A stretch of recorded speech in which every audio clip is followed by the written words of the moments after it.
I'm Jason Stockmann. I'm a junior faculty in the so-called MR PIGS group, Physics and Instrumentation, where we're broadly interested in extending the utility of MRI, improving speed, sensitivity, and opening up new applications.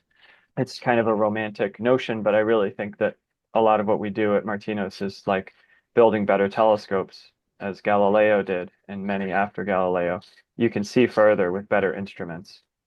And for the brain, we just need higher resolution MRI scans. We need to bring MRI places where we haven't been able to use it before, and we need to, I think, combine it with other modalities, which of course we're doing with PET MR here at Martinos, as well as these brain stimulation modalities. The next 25 years, there's, I think, a lot of cool things that are yet to be done at 7 Tesla for neuroscience and clinical care, extending 7 Tesla MRI so it can work over the entire body, not just like the upper brain and the knee, which is about the only thing that works right now.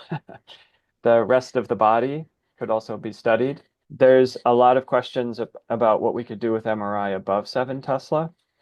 So there are other groups looking at 10.5 Tesla, 11.7 Tesla, and there's lots of interesting engineering that has to be addressed. Not to have in every hospital necessarily, but to have as like a great observatory.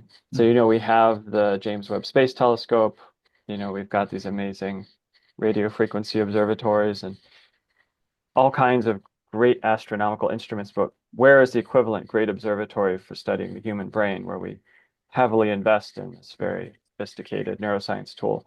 And that's the idea behind these ultra high field scanners, that there will only be a few in the world, but they can see the activity and the structure of the brain in much greater resolution. And I'm biased, obviously, because I like building stuff, but I think there really is a good scientific argument to invest in the next generation of brain scanners.